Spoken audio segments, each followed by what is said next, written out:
in continuing with mistreatment of Zohran Mamdani, he was on CNN with Erin Burnett, and she was basically just like talking about his agenda. She f- up a little bit of math, which of course we're going to talk about because that's great. Open the schools. I said it in the beginning, but this is exactly the type of treatment that Zoran is going to get for the remainder of his political career.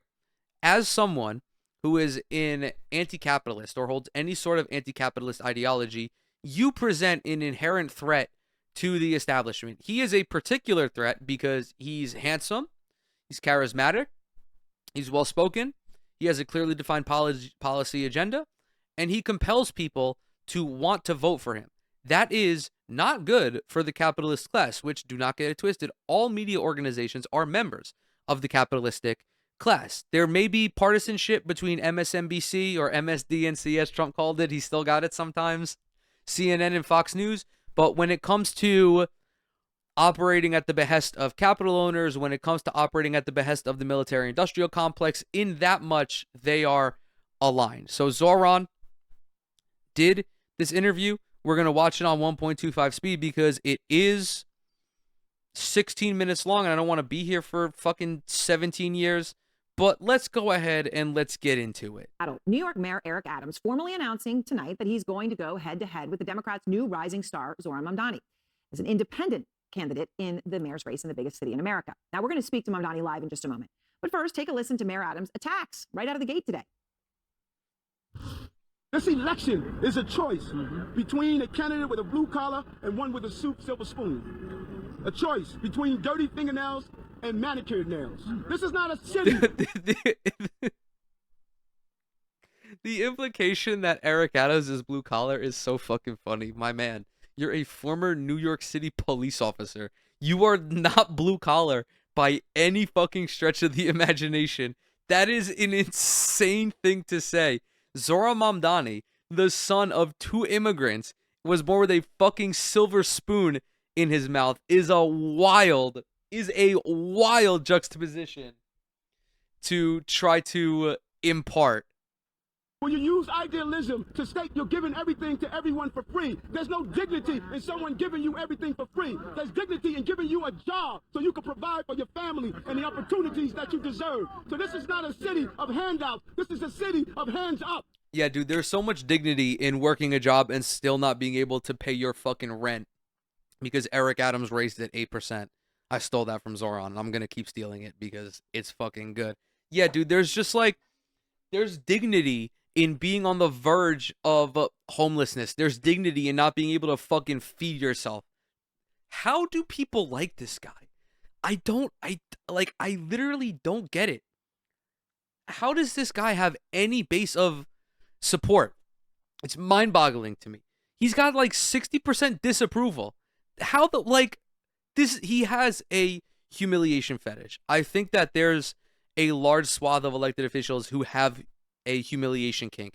They just need to be fucking used and abused in order to feel anything. Adams taking direct aim at the core of Mamdani's campaign. Mamdani has made economics the heart of it, right? Things like freezing rent on nearly half of the city's apartments, free bus service, free childcare for children under 5, and city-run grocery stores. Okay, well, the Adams news comes as our Isaac Dover is just reporting that former Governor Andrew Cuomo, who, of course, was crushed in that primary, who conceded it to Mamdani, will not drop out of the race before tomorrow's deadline. So now this raises crucial questions about whether he will also be running in the general election as an independent. But Mamdani's likely and seismic win over Cuomo in the primary is generating national headlines about him being a new political star, creating a movement. And from the left-leaning Nation magazine, they write the Democratic Party establishment should follow Zohran Mamdani's example. Out front now, New York State Assemblyman and presumptive Democratic nominee for mayor of New York, Zohran Mamdani. And so much appreciate your time. A whirlwind week for you, I think, to put it lightly. Okay, so, everyone else is putting their view on this, of what this means, okay? Your victory. What do you think it means? I think it means that we are ready in the most expensive city in the United States to have 5 boroughs that New Yorkers can actually afford. And this entire race was about the question of affordability. And ultimately, I have run a campaign that speaks about the tools that city government actually has to deliver that affordability in the wealthiest city in the wealthiest country in the world. And it's time that we have a mayoral administration that follows through and actually delivers that. All right, so I want to talk about some of that, but first, the breaking news: Isaac Dever is reporting that Andrew Cuomo is not dropping out of the general election race, right? And it's kind of a willy-wonny, but the deadline's tomorrow. Is this a surprise to you? Ultimately, Andrew's decision or my decision matters less than the decision that voters already took on Tuesday night, where we won from Bay Ridge to Diker Heights to Harlem to Washington Heights. We saw a mandate delivered for a new generation of leadership. And I am so proud and excited to continue to build on that mandate with an ever-expanding coalition, one that has now included the endorsements of Congressman Jerry Nadler, of State Senator Brad Hoylman-Siegel, and Manhattan Borough President, soon-to-be Controller, Mark Levine. And ultimately, that is a coalition that will continue to expand through November. Right, so you're saying no The matter messaging discipline is so good. They're like, talk about Andrew Cuomo and Eric Adams. He's like, nah, fuck those guys. Fuck those bozos. No, they got no motion. They got no aura. He's like, I whooped Andrew Cuomo's ass. I don't want to talk about that fucking dilapidated piece of shit any longer. Meanwhile, all Andrew Cuomo and Eric Adams are going to do is talk about Zohran Mamdani. It's literally going to be the fucking, what is it? Oh my God, what is it? It's like the lion yelling at the monkey meme, all for the fucking rest of this race. But that's because Cuomo and Adams have to talk about Zohran because they are disastrous. He even says in this interview, yeah, I watched it. He's like, why? Like, they're obviously going to talk about me because they have nothing. Their record speaks for themselves and they want to distract from it. what? I mean, if Andrew Cuomo's in, it's not like a redo where you're worried. No, not at all. I mean, we did it once and it turned out pretty well. All right. So now, can we talk about the policy? The policy is what stood out to a lot of people. But right, I said the freezing rents on half of the apartments, free bus service, the free childcare, and the city-run grocery stores. How do you pay for that? Let's go through it. How do you So pay the first for thing, that? freezing the rent, that's not something that requires How do we pay for 14 fucking B-2 bombers? How do we pay for 14 30,000 pound bombs? It doesn't fucking matter. This question is so fucking stupid because it's only ever posed when it comes to policy that is going to benefit the working class. Medicare for all, how are you going to pay for it? $14 minimum wage, how are you going to pay for it? Penis enlargement surgery, how are you going to pay for it? We're going to tax the wealthy, we're going to tax corporations. Like, fuck off. It's not that hard. any fiscal output from the city. It's something that's determined by the Rent Guidelines Board, composed of 9 members. The mayor picks each of those members. They determine each year whether rents rise or whether they stay the same. The previous mayoral administration froze the rent 3 times, so this has clear historical precedent.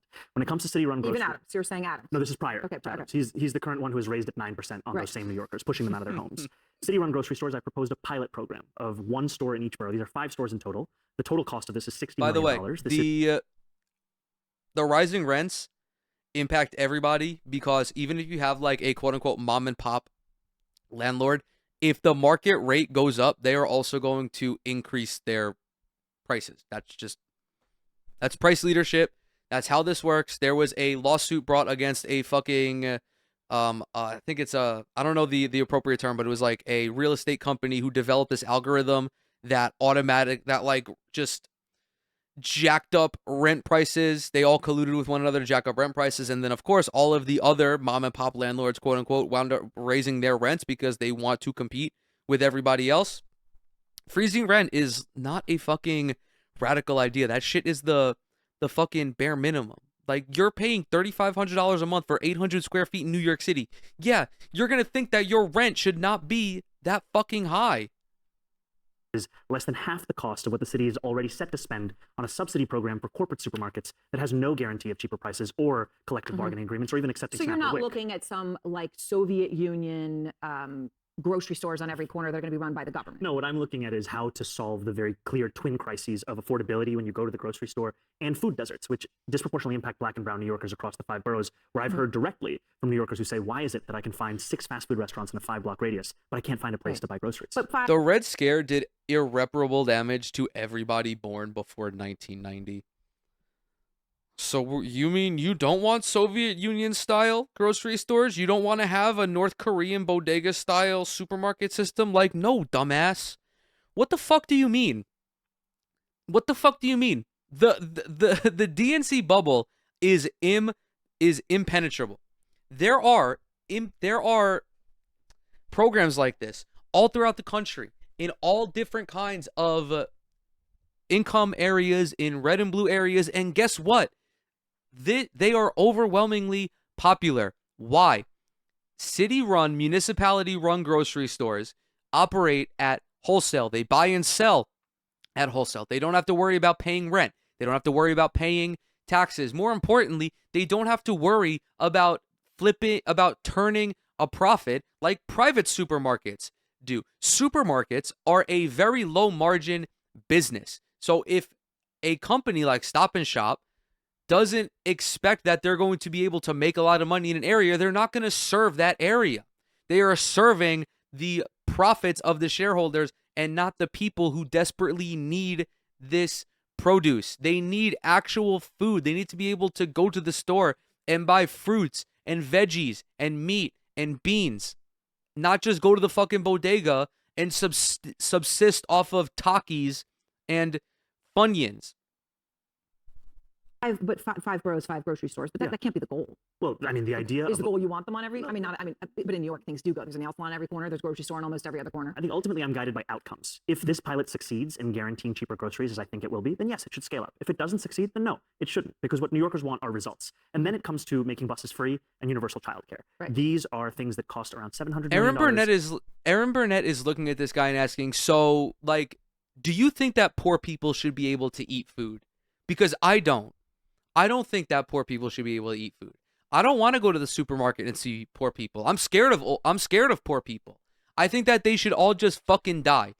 And he's like, no, I think that everybody should be able to, buy the kind of food. I think that everyone should have access to high quality, nutritious food.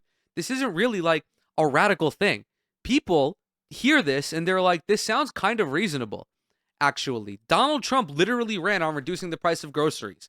And the hogs were like, yes, please, Daddy Trump, reduce the price of my beans. And he hasn't done fucking dick about it. And this guy, Zohran, is running on the same policy plan, and they're like, kill him right now. Kill him and hang him outside of a grocery store. And let's say about $5 or $6 billion. Significant amounts of money. Huge amounts of money. But have to be understood in the context of a $113 billion municipal budget, a $252 billion state budget. And we put forward a plan to pay for these and more, to start Trump-proofing our city through I'm going to run that back, actually. Outcomes. If this pilot succeeds in guaranteeing cheaper groceries, as I think it will be, then yes, it should scale up. If it doesn't succeed, then no, it shouldn't, because what New Yorkers want are results. And then it comes to making buses free and universal childcare. Right. These are things that cost around $700 million and let's say about $5 or $6 billion. Significant amounts of money. Huge amounts of money. But have to be huge amounts of money, and then you remember that both of those combined are about half of the NYPD's budget. So if you think $7 billion is a lot of money, think about $12 or $13 billion. Understood in the context of a $113 billion municipal budget, a $252 billion state budget. And we put forward a plan to pay for these and more, to start Trump-proofing our city through 2 major revenue streams. Increasing the top corporate tax rate of New York to match that of New Jersey, that raises $5 billion, and increasing income taxes on the top 1% of New Yorkers who make $1 million or more a year by 2%. Both of these things, after they come to fruition, you're still paying less than you did before Trump. Okay. On the city tax, though, and I know that takes effect with people right now, the top rate of people 50,000 or more. So if you're going to be adding 2% to people at $1 million, that, I just did the math, right? Well, that's going to be an increase of 51% of what they pay now. I'm not saying cry for them. I'm saying if they leave, you're not going to get that money. And when you increase someone's taxes by 51%, aren't a lot of people going to leave? We're saying we're increasing it.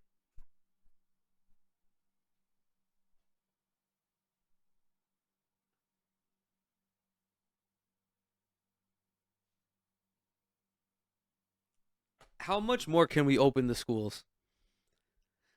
The schools will not be open enough at any point if someone says to you, I'm going to raise taxes by 2%, and then you respond to them, so why are you raising taxes by 51%? What the fuck are we doing here? How are you off by 49 percentage points? It's a 2% increase. Flat, by the way. I'm fairly certain. I'm pretty certain it's just a flat 2% on anyone making more than $1 million. And Erin Burnett turns around to him and says, so you're going to raise taxes by 51%. That math does not math at all. 51% of $1 million is $510,000. 2% of $1 million is $20,000. What the fuck? By 2% of what it is right now. And Ultimately, I'm guided by the facts. The Fiscal Policy Institute did an analysis of the top 1% of New Yorkers and found that they leave the city at 1/4 the rate of other income categories. And when they do leave, they leave to what are called high tax states, New Jersey, California. So what it then comes down to is, why are they leaving? What Erin Burnett is trying to elucidate here is the flight from New York to states like South Carolina and Florida. There are a lot of people who do leave, like Long Island in particular, and obviously this is anecdotal, but I have seen it in my experience for these other states, because Long Island is incredibly expensive to live on, especially if you live in parts of Nassau County, even parts of Suffolk County now, like Western Suffolk County, where the property taxes are just exorbitant. The reason that people leave is because they have spent their entire life as middle income, maybe even upper middle income earners, and they are literally not able to survive because of the property taxes. Wealthy people, the 1%, don't leave because they can afford to live here. The whole capital flight is a fucking myth. Another thing that eradicates this myth is all of these wealthy, whether they're business owners or, like, you know, just wealthy earners in general, they are not going to leave New York City because New York City is an infinite money glitch. It is either the first or second most economically productive area in the country. If you think that these rich assholes are going to sacrifice their ability to make money just to pay a few percentage points less in tax, you're delusional. You're delusional. The migration happens with people who make less money.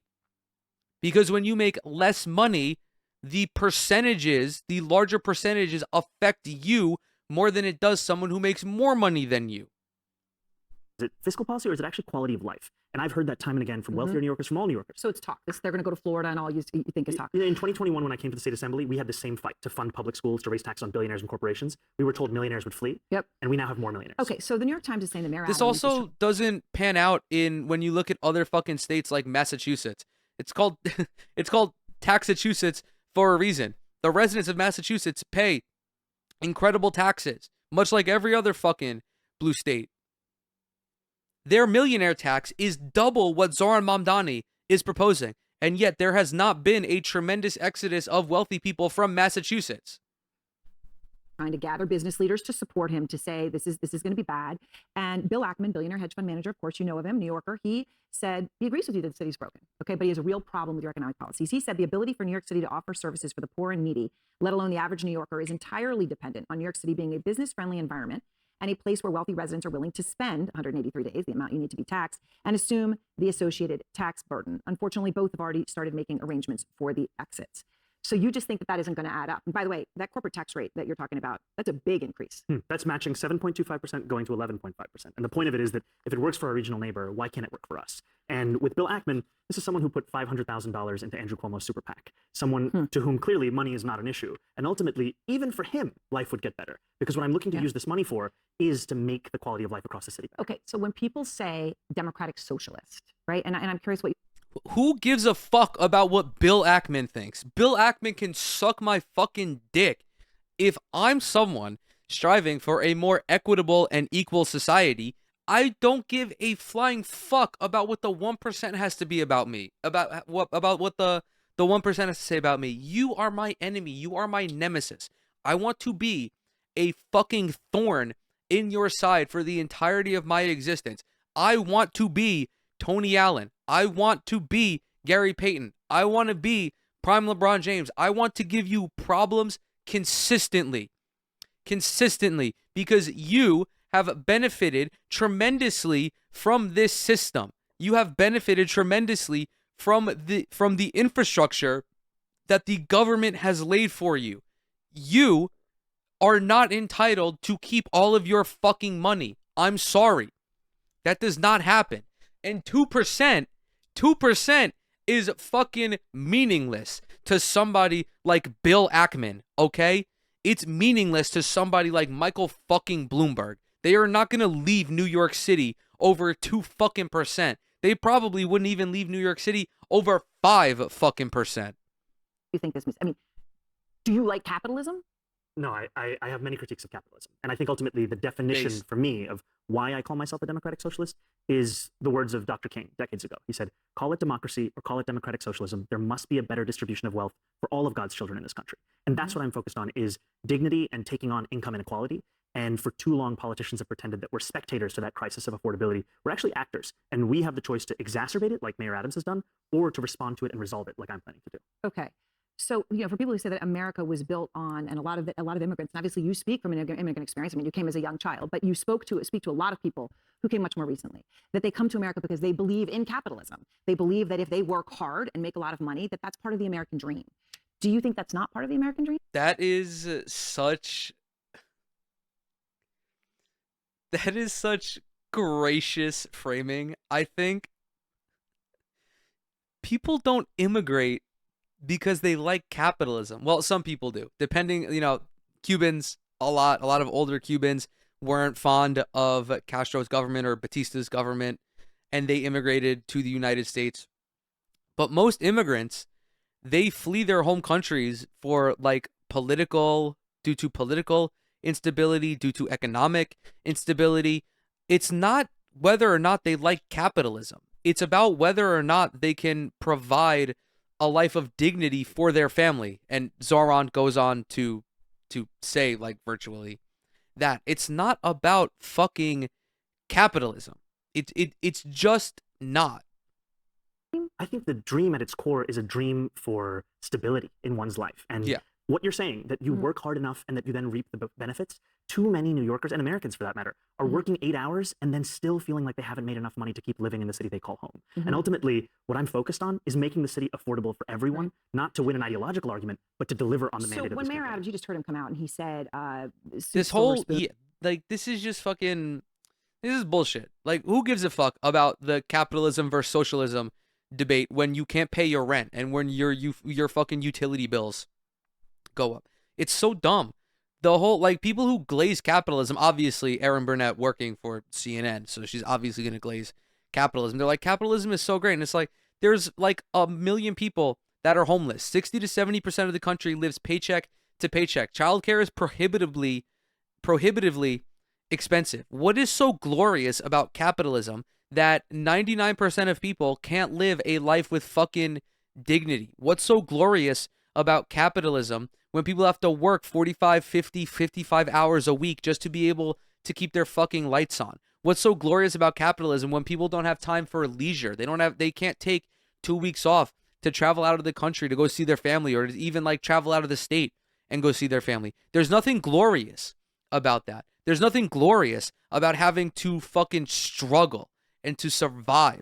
There's nothing glorious about being poor in capitalism. Capitalism is only glorious if you're a member of the 1% and you have the monetary means to not be affected by all of those issues. He talked about manicured nails to refer to you, right? I was looking at him. You can show him to everybody. What do you say to him? I understand what he's doing. He's trying to distract from his own record.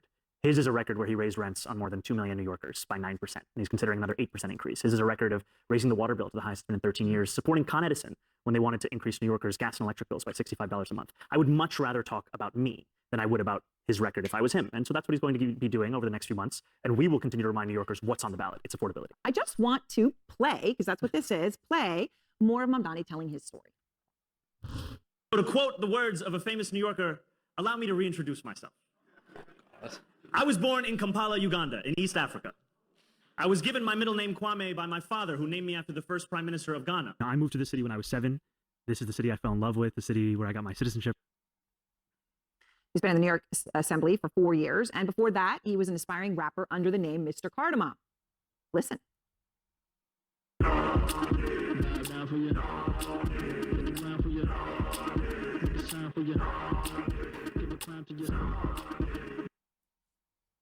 Once you do it, it's out there. It never comes back. It's there. Didn't think it was going to be on CNN. It's there, and there it is. Listen, so what do you say? He's silly. He's goofy. I like this. This is humanizing. Yeah, he's just a fucking...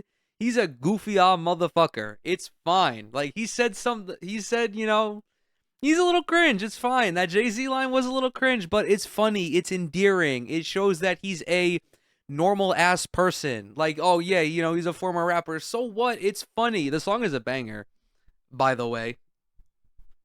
People who look at your background and they wonder. They say, okay, rising star you may be, but this is the largest city in America, $112 billion budget, 8 million people, and a hell of a lot of problems. And they say, okay, whatever the future may be, you're not ready now. I would say that a campaign offers a glimpse of what an administration would look like. And we built a campaign the likes of which the city has not seen in a long time. We started with 2 full-time employees and now are managing 50,000 volunteers. At the beginning of this race, there were questions of whether we'd get 50,000 votes. And yet we had 50,000 volunteers. 50,000 volunteers who knocked on 1.5 million doors, made 2.1 million phone calls. And ultimately, it's a story of not only being able to inspire people, but absorb that inspiration and build an organization.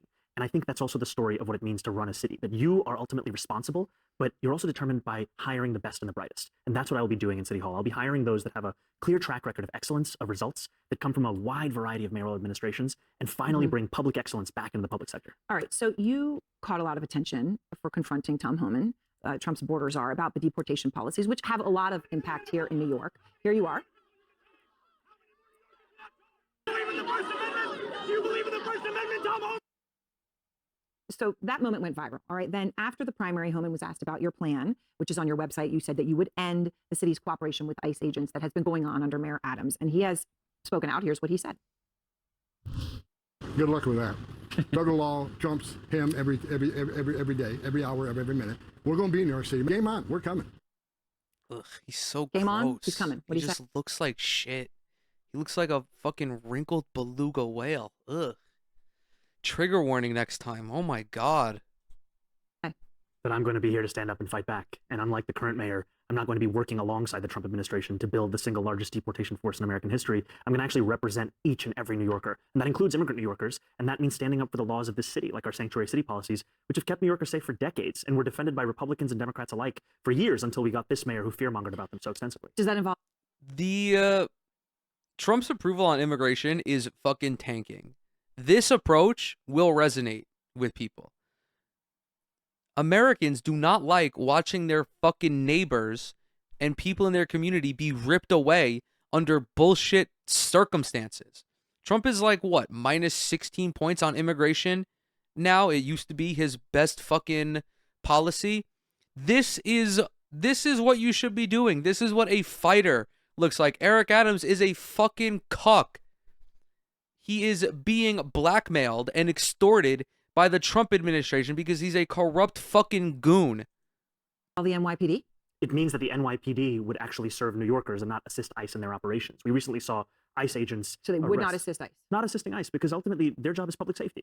And I know officers who are signing up to take on serious crimes, not to be a part of the force that is arresting a pastor who's peacefully observing the arrest of a migrant at Federal Plaza. All right. So a moment ago, you talked about how you didn't know if you'd get 50,000 votes and you ended up with 50,000 volunteers. They knocked on doors. There are many in the country who might look at that and say, okay, that makes me think of somebody else who took on I'm trying to think of the right word to use, but somebody who expected to win and therefore didn't campaign that hard and The lost. favorite? And the person who did that was Alexandria She Ocasio-Cortez, took on the favorite? right? Famously also here in New York. She endorsed you early. She helped you. She just spoke to Manu Raju, Manu Raju a few moments ago. She said the Democratic Party needs to pay attention to your success right now. Here's what she just told him. We have a choice to listen to that message that people are sending us or not. This isn't just about Mr. Mamdani as an individual. This is about the message that the people of New York City are trying to send to our party. So there's now talk, that your victory puts her in a whole new light, right? It puts her and Bernie Sanders, not that they were seen as fringe, but they were seen as a wing of the party. And that instead of being a wing, that becomes more of the center and that you are part of that. Do you see it that way? And do you see those who say, look, your victory propels her to a presidential run in 2028? She's been an inspiration, and it's been an honor to be represented by her as an assembly member in Astoria for many years. And I think about a senior who works at a child care center that I met in Sunnyside, Queens, who told me that I'm not a progressive, but I realized when I looked at Alexandria Ocasio-Cortez and Bernie Sanders, they were the only ones who were willing to fight for me. Yeah. And that's what so many New Yorkers and Americans understand, is that these are the two individuals who have been willing to take on this oligarchy and actually stand up for dignity for Americans. Before you go, one last thing. Bill Ackman. Bro. I just mentioned him as right, he's the billionaire hedge fund manager, but he's not alone. There are a lot like him, whether it's Ken Griffin or CEOs of big banks. Would you meet with them? I'll meet with anyone. Who cares? Don't care. When it comes to empathy politics, the type of politics that Bernie Sanders talks about, the type of politics that AOC talks about, the type of politics that many progressives talk about, it transcends political ideology. because the people who you're speaking to can sense that you have a genuine, that can sense that you're genuine about helping them. The reason why progressive policy is so popular, not only in polling, but also on down ballot measures, is because people understand that this type of policy will make their lives better. Therefore, they are overwhelmingly approving of the politicians who preach to them, of people like Bernie Sanders and AOC, who go to places in Montana and Missouri and speak to people who are being throttled by the Trump administration, much like people like Zohran Mamdani, who went all over New York City to all different neighborhoods to talk about his policy agenda. People recognize that. They recognize the sincerity that these individuals have for them. It's also, of course, they're wanting someone who actually fights for them. If you don't think that people are, if you think that people are oblivious to the degradation of their conditions, you live in a bubble. People understand that their lives are getting objectively worse, and they have been left behind by the current political structure, which only seeks to enrich corporations and the 1%. That is why when you have progressive figures like this, they seemingly enter the national spotlight almost right away because people crave change. It's the reason why far-right leaders like Donald Trump and like Javier Milei get elected, because people crave change and they are looking for an outlet. They are looking for someone who's going to change the system. However, of course, the key differentiation is that a left-wing politician, a far-left politician, whatever the fuck you want to call them, is going to have a much more beneficial policy agenda than somebody like Donald Trump.